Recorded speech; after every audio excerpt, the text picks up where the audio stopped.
Então, prezados alunos, vocês estão vendo os slides? Só para confirmar, por favor? Sim, professora. Certo.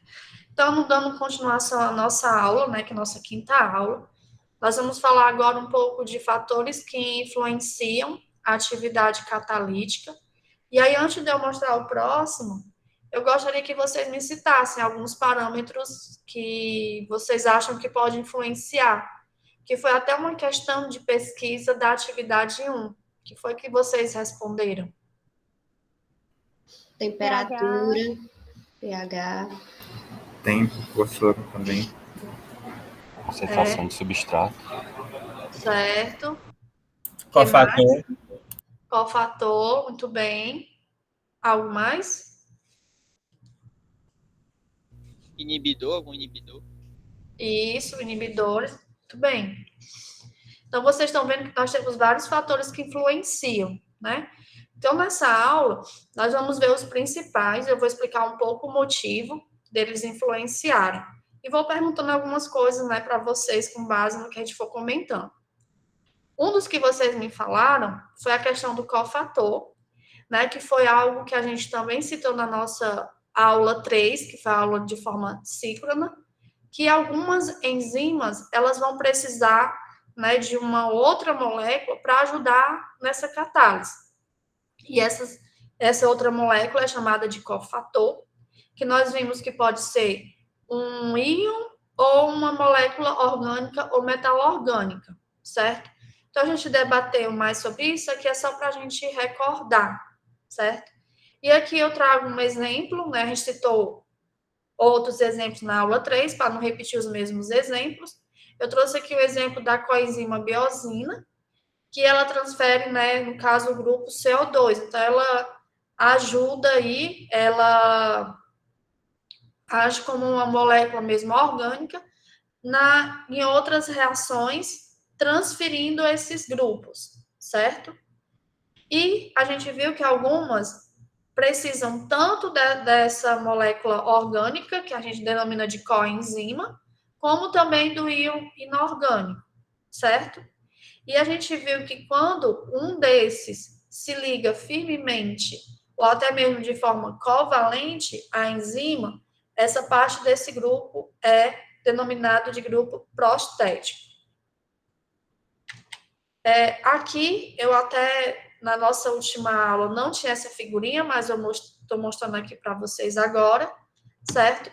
Em que aqui a gente, puxando algumas definições, nós tínhamos aqui a molécula de enzima, que, como não estava ainda com cofator ou com uma coenzima, ela era inativa, ela não conseguiria catalisar.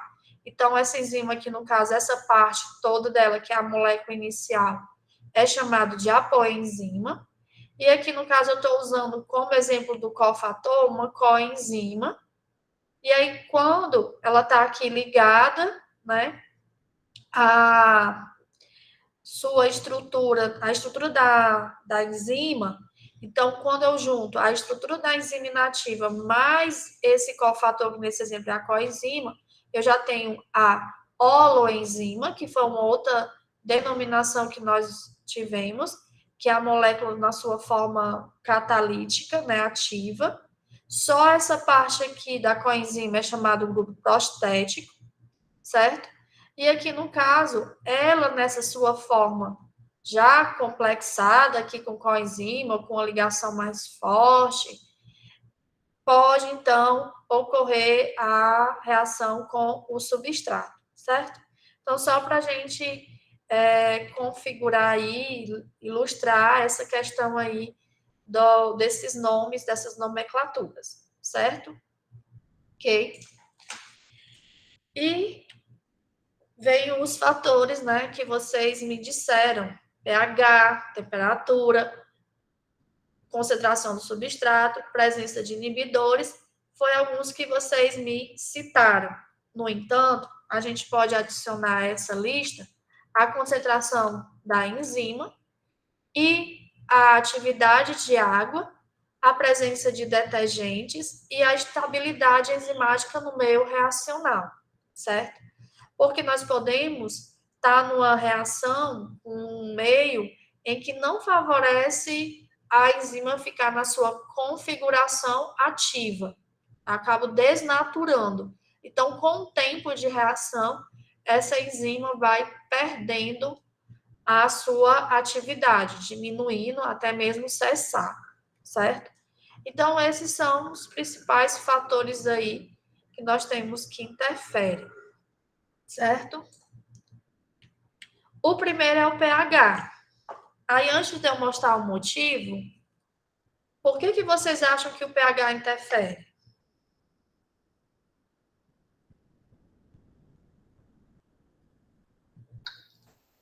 Professora, Oi. antes eu achava que era só a questão da desnaturação da enzima. Mas lá pela atividade, quando eu estava vendo no livro, também influencia no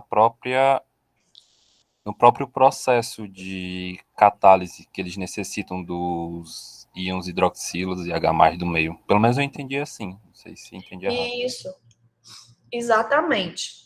Aqui no caso do pH, a gente pode ter dois fatores aqui que eu elenco como principal, né? Puxando até, eu acho que foi o Cícero que falou, que dependendo do pH, a gente pode ionizar, né, os aminoácidos que fazem parte da estrutura da enzima, e assim nós modificarmos a conformação e assim não ter aquela interação com o substrato, certo? Até no próximo slide eu mostro uma foto para vocês para ilustrar. E também o outro fator é a questão do substrato ser afetado. Como, por exemplo, vamos supor, né, que até essa questão aí de trocar íons que o Cícero comentou. Vamos supor que os aminoácidos residuais que estão ali presentes no sítio ativo, que são necessários para ocorrer a reação, eles tenham um caráter, né, vamos supor, mais ácido, tem umas cargas mais positivas, né?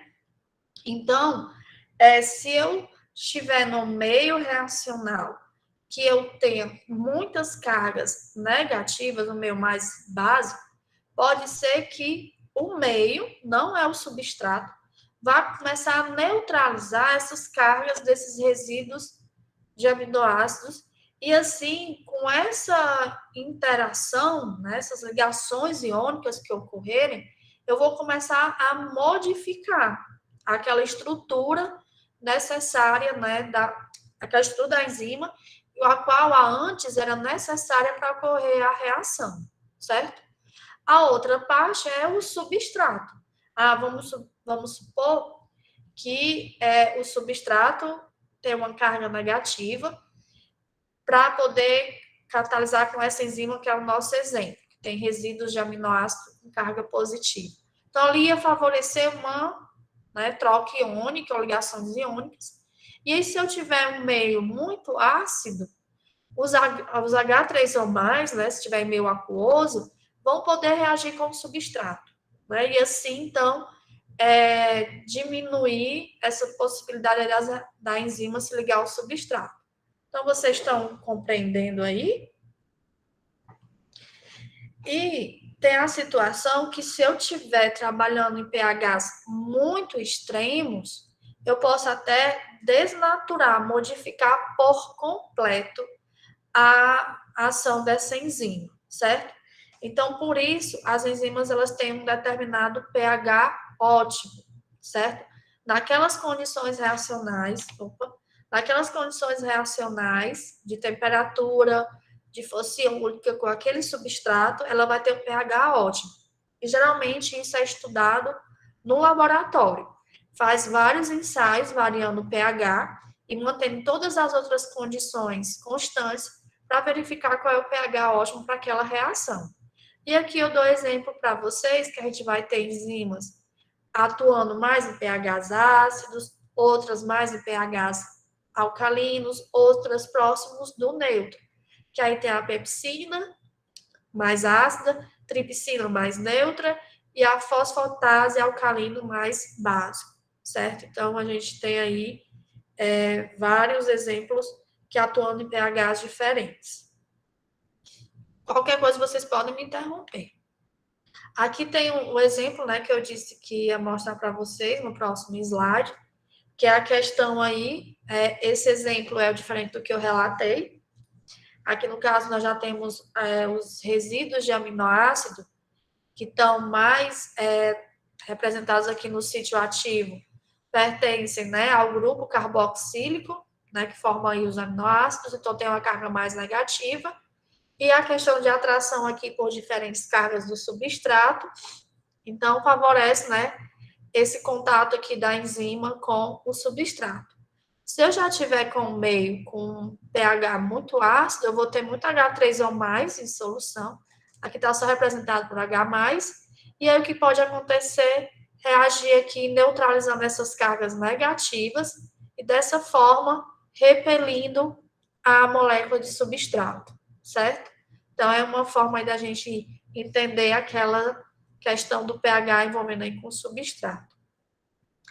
E eu saliento que essa questão da influência do pH e de como a enzima vai ficar estável durante esse pH vai depender de outros parâmetros, como temperatura, como força iônica do tampão, a natureza química do tampão, a concentração de íons metálicos que podem estar contaminando esse meio, certo? E a concentração de substrato, ou até mesmo a presença de cofatores, porque esses cofatores eles têm cargas, né? Se for um íon, por exemplo, e a concentração de enzima. Então, acaba que a gente muitas vezes não pode ver um efeito de forma isolada. A gente também tem que observar os outros fatores. Pode perguntar, Cícero. Professora, se eu tenho uma enzima que ela age em um substrato A,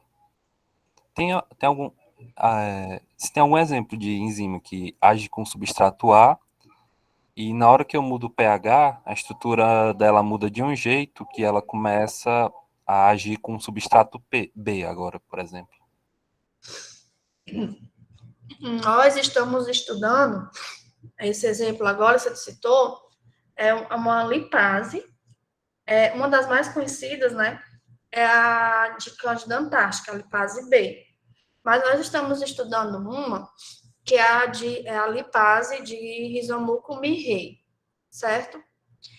E aí nós estamos estudando as reações que utilizando álcools terpênicos, que são substâncias muito presentes em óleos essenciais, para obter ésteres terpênicos, porque os ésteres terpênicos, eles acabam tendo uma atividade biológica, né, antimicrobiana, anti-inseticida, melhor do que os álcools terpênicos.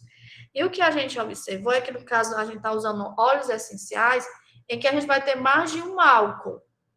Mais de um álcool terpênico, né? E aí, o que é que acontece? O nosso aluno, né, que é uma parceria minha com a professora Tivesa de Sobral, porque eles extraem muito óleos essenciais lá de plantas mais dessa parte da caatinga, é que quando está no pH mais perto do neutro, a lipase de rizomuco-mirrei age mais num dos álcools.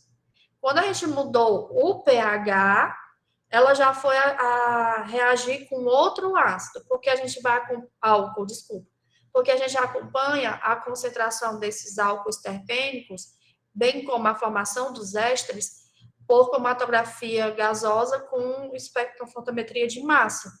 E tá aí um exemplo, né? Eu não consigo ainda te explicar o que realmente está acontecendo, porque a gente tem que aprofundar, mas essa questão do pH do meio é uma das formas que a gente utiliza para tentar entender o mecanismo, para tentar entender as interações dessa enzima com o substrato. Então, provavelmente aí, os aminoácidos que estão agindo no álcool A e no álcool B pode ser diferente.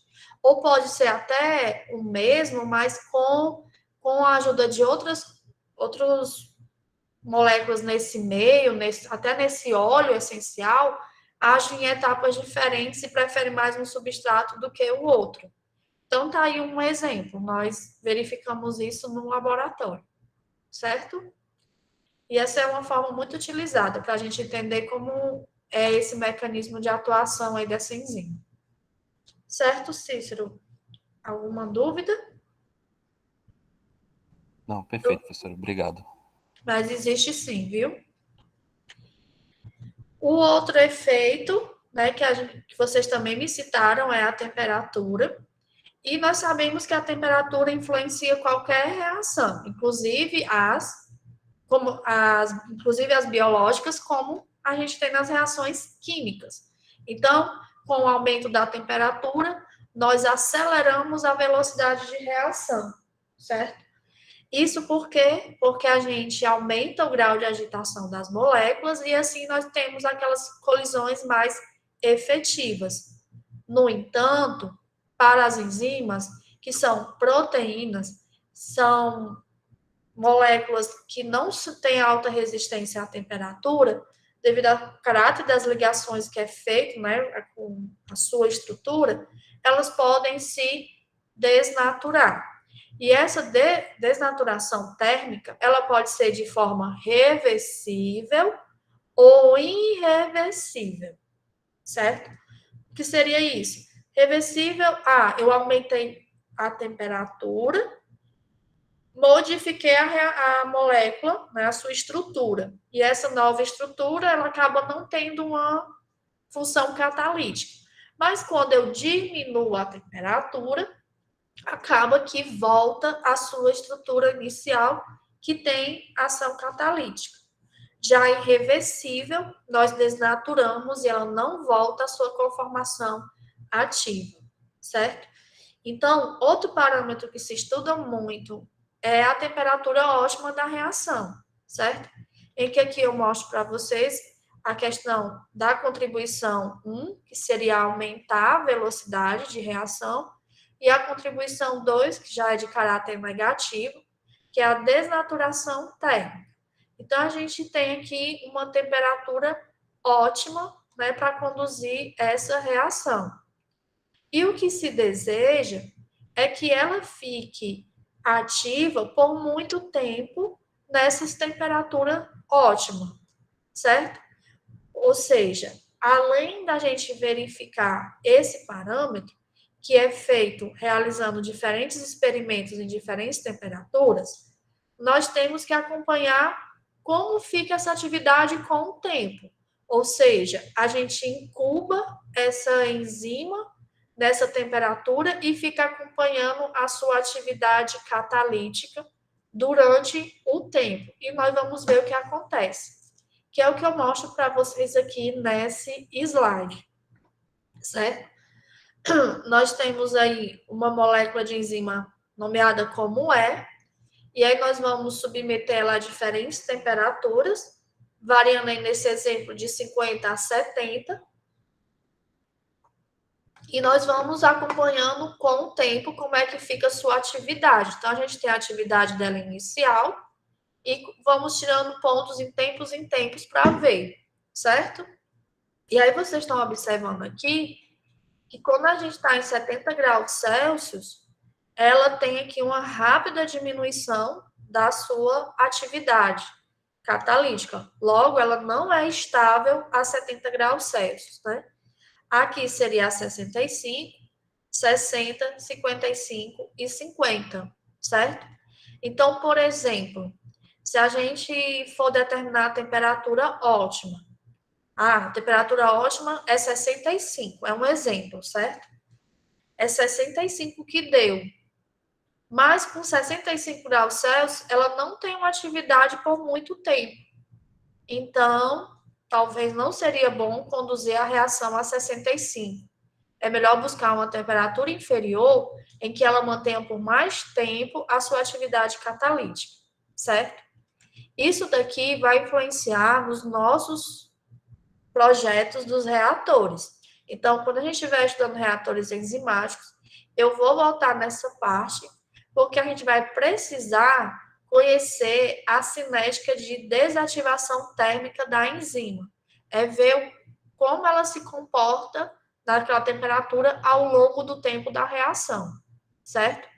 Porque a gente considera a atividade inicial, mas com o tempo ela vai perdendo a atividade. Então, a gente faz um cálculo errado se não considerar essa desativação térmica.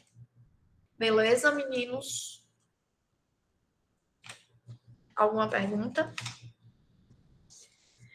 Alguém lembra qual é a equação que estuda a questão de temperatura com reação?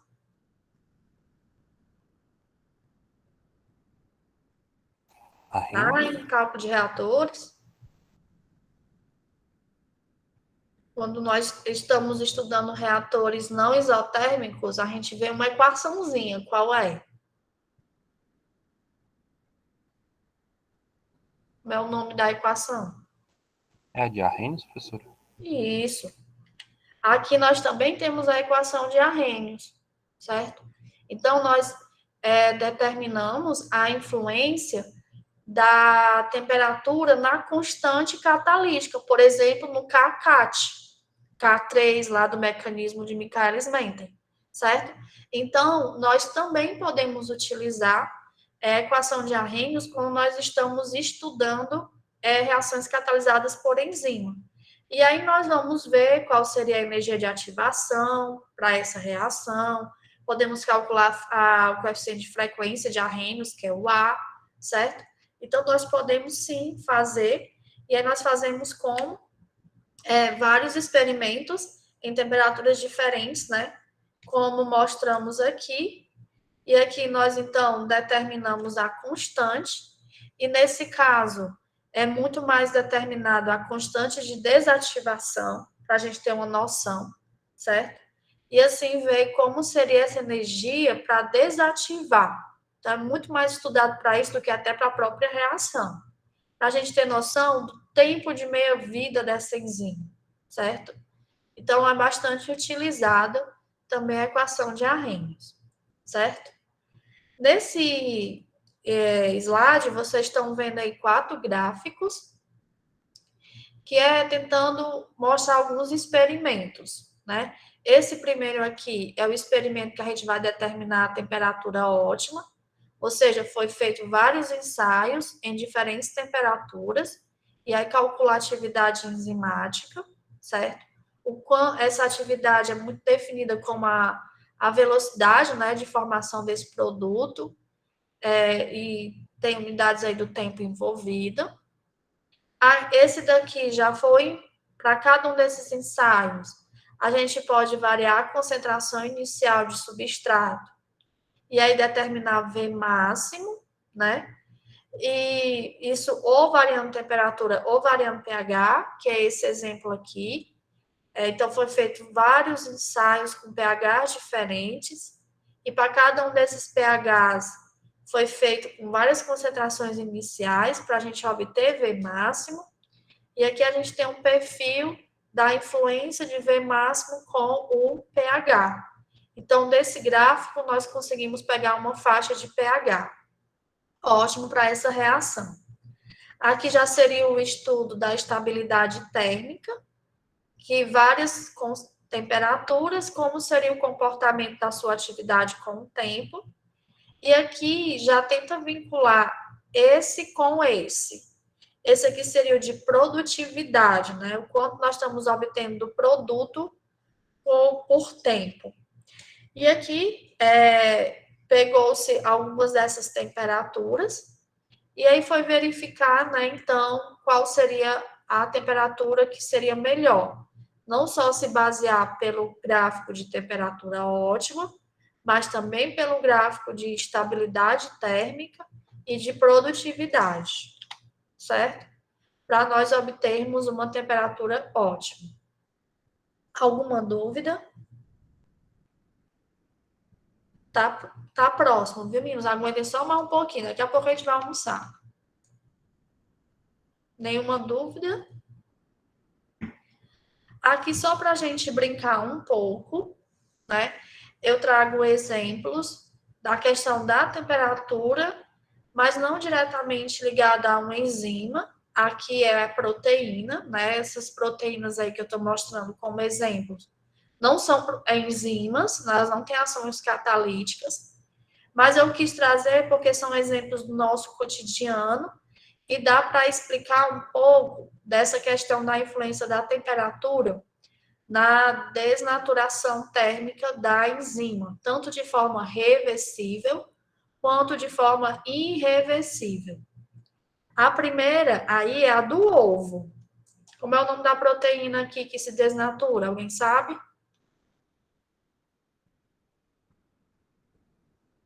É a albumina, professor? Isso, é a albumina. E aí, se vocês fossem classificar esse tipo de desnaturação, vocês classificariam como reversível ou irreversível? Irreversível. Irreversível, ótimo. Então, o que acontece aqui? Geralmente, o que nós fazemos aqui?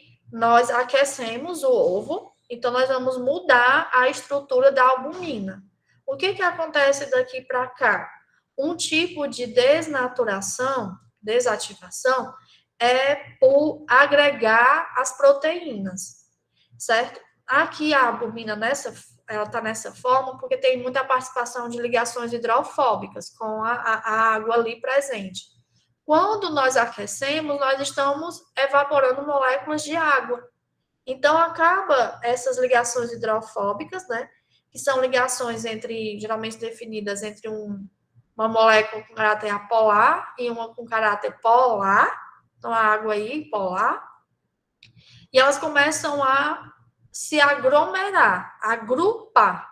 Então, esse é um dos efeitos que eu tenho aqui quando a gente está, né, preparando um ovo frito, que eu adoro com pão, não sei você, mas pão, chega, deu fome agora. Pão com ovo e um pouquinho de verdura dentro, ai, é muito bom. Então, é isso que acontece, certo? Oxi. E aqui, se vocês fossem classificar aqui, o que está acontecendo? Essas duas fotos aí da Beyoncé.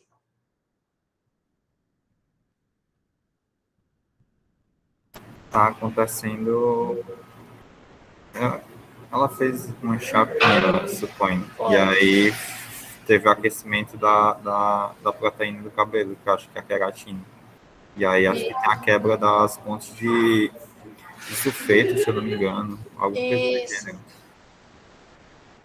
Exatamente.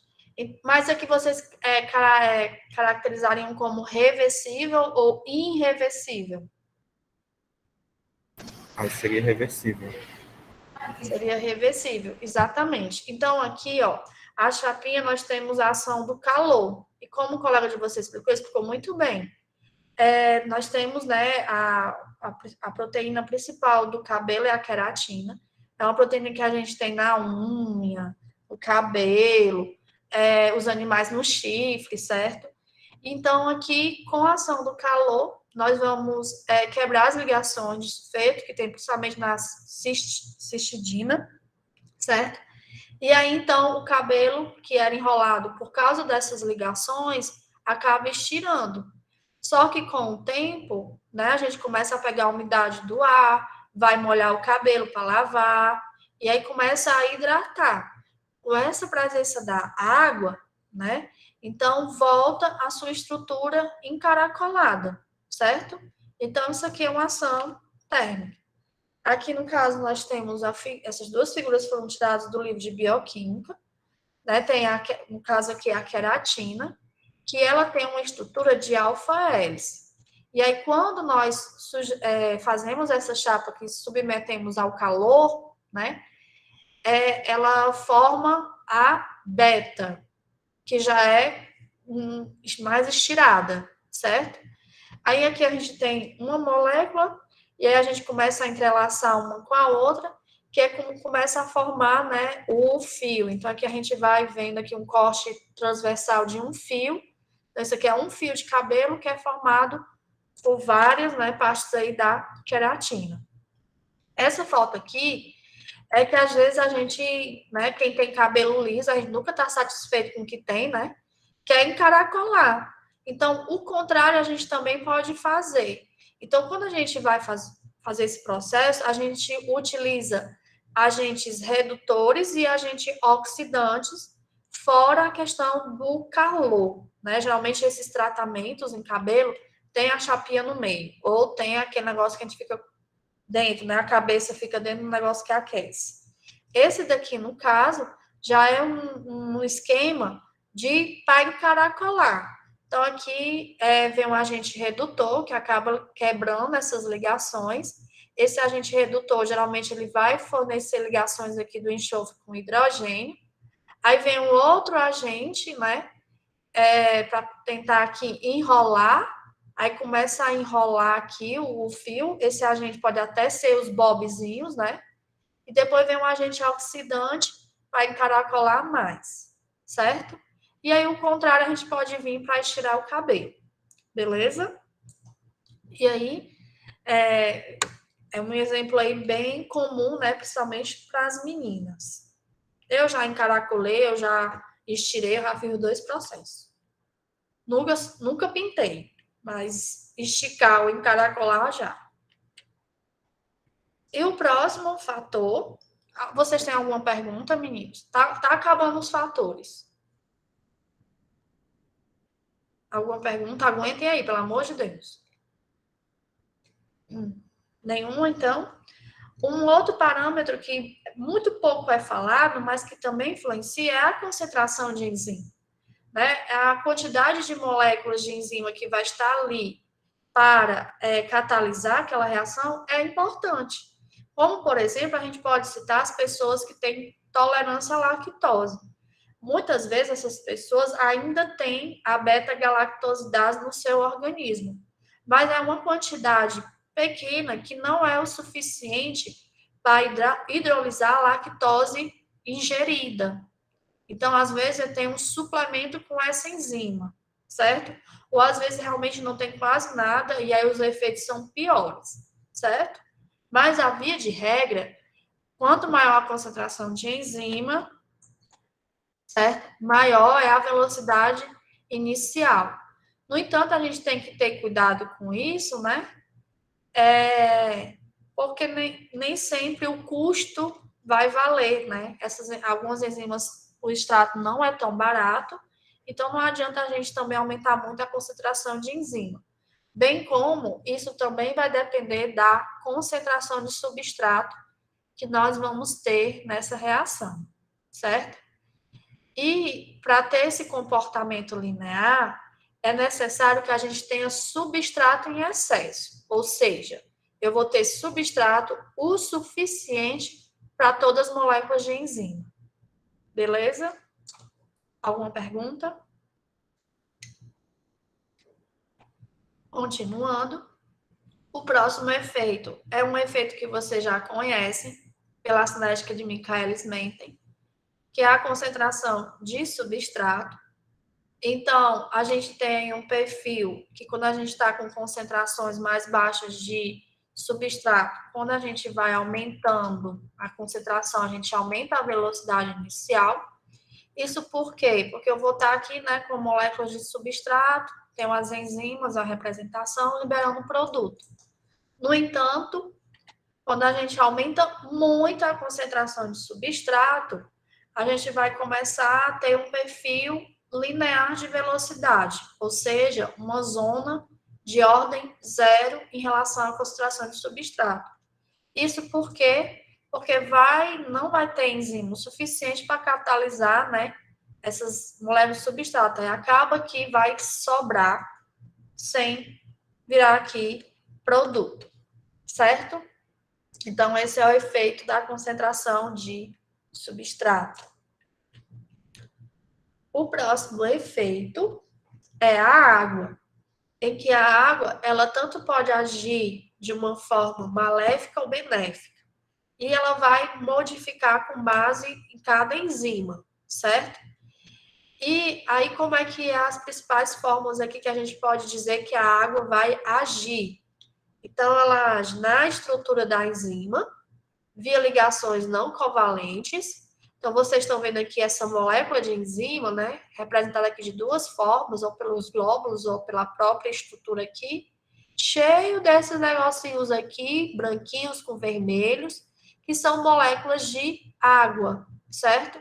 E geralmente essas moléculas de água, elas ajudam até mesmo a manter estável essa estrutura da enzima. É uma das formas, certo? Ela também age promovendo o rompimento de ligações com hidrogênio, né, ou facilitando a difusão de reagentes, e também pode alterar o equilíbrio reacional. Um exemplo são as reações de esterificação, que é catalisada, por exemplo, por lipases, em que vai formar água, e aí, quando na presença de água, o equilíbrio se desloca para o lado do reagente. Então, nessas situações, é interessante que a gente faça essas reações na presença de um adsolvente para ir retirando a água, certo? Aí aqui tem um exemplo, que é justamente nessa modificação do equilíbrio termodinâmico, né, nas reações de hidrólise, ou nas reações de esterificação que eu citei. No caso da hidrólise, né, geralmente a gente vai precisar de uma molécula de água para poder fazer com que todas as ligações ali fiquem, né, corretamente no final. Elas agem como para ou doar prótons ou receber próton, né, que ela vai se dissociar nesse meio, certo? Outra coisa que a gente chama a atenção é que um alto conteúdo de água pode reduzir as taxas de reações químicas catalisado por enzimas, desculpa, porque promove a agregação dessas moléculas e assim eu tenho problemas difusionais, certo? Então, geralmente a gente está com a faixa estreita necessária de atividade de água nessas reações. E algumas enzimas catalisam melhor em meios não aquosos, certo? Em meios com solvente orgânico. Beleza? Alguma dúvida? Não deixaram só ainda não, né? Tá quase acabando. E, por último, que vocês me citaram, foi os inibidores, certo? Em que nós temos dois tipos de inibidores. Temos tanto os inibidores irreversíveis e os inibidores reversíveis. Esses inibidores são, como é que eu digo, autores principais na formulação de vários medicamentos, certo? Que eles fazem com que diminua a atividade da enzima que está causando aquela inflamação, ou aquela dor, ou outro sintoma, certo? Então, por exemplo, o tratamento para AIDS, quase todos, né, são para inibir a atividade dessas enzimas virais, certo? E aí, no caso, a gente tem, né, algumas substâncias que acabam ativando, mas aí a gente não inclui como inibidor. Aí, aqui no caso, quando eu tenho os reversíveis, eles têm essas 3 classificações, eles podem competir diretamente, eles podem ser do tipo não competitivos ou mistos, ou eles podem ser acompetitivos. Isso daqui, esses 3 tipos, é conteúdo da nossa próxima aula, da aula 6. Eu vou focar agora só para dar um exemplo do inibidor, irreversível, certo? Esses aqui é da próxima aula. Então, esses inibidores irreversíveis, eles vão se ligar fortemente à enzima, né? Que aí a sua dissociação é muito lenta, e quando eles se dissociam com a enzima, acaba que impede o substrato de interagir com a enzima para formar, então, o produto desejado. E eles podem, às vezes, também destruir os grupos funcionais dos aminoácidos que fazem parte do sítio ativo e que são essenciais para a atividade enzimática. Nesse caso aqui, dos inibidores classificados como irreversíveis, a enzima não retorna à sua atividade normal. Exemplo, além da questão dos medicamentos, nós temos alguns inseticidas, né, organofosforados, que eles agem, né, na acetilcolinesterase, que é uma enzima presente no nosso organismo e que ela é bastante importante na transmissão dos impulsos nervosos.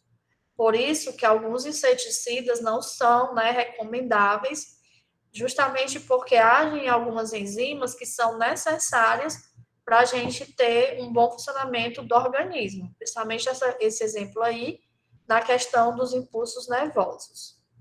Ok, meninos? E aqui eu tenho o outro exemplo para citar para vocês, né? Quem aqui nunca tomou, né, acetilsalicilato, que é aquele comprimido AS? Eu, quando era criança, tomava muito, adorava o gosto. Era um comprimido roséozinho, né?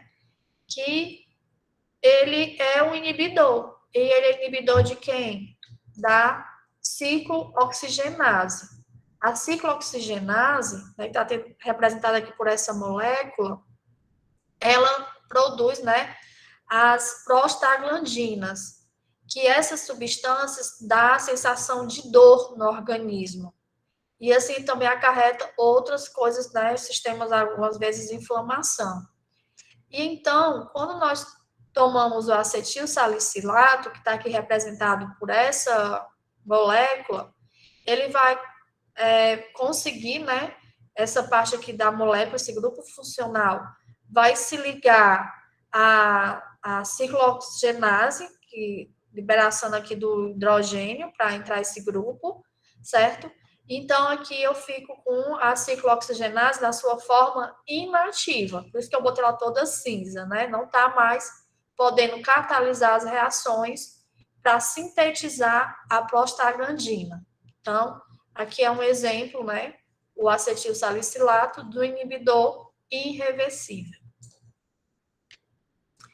E, né, para a nossa aula de hoje, eram esses os fatores.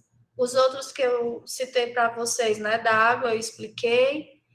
Nós tínhamos os surfactantes. Os surfactantes, eles impactam muito nas interações hidrofóbicas, né, que é a questão das interações entre as moléculas apolares com apolar.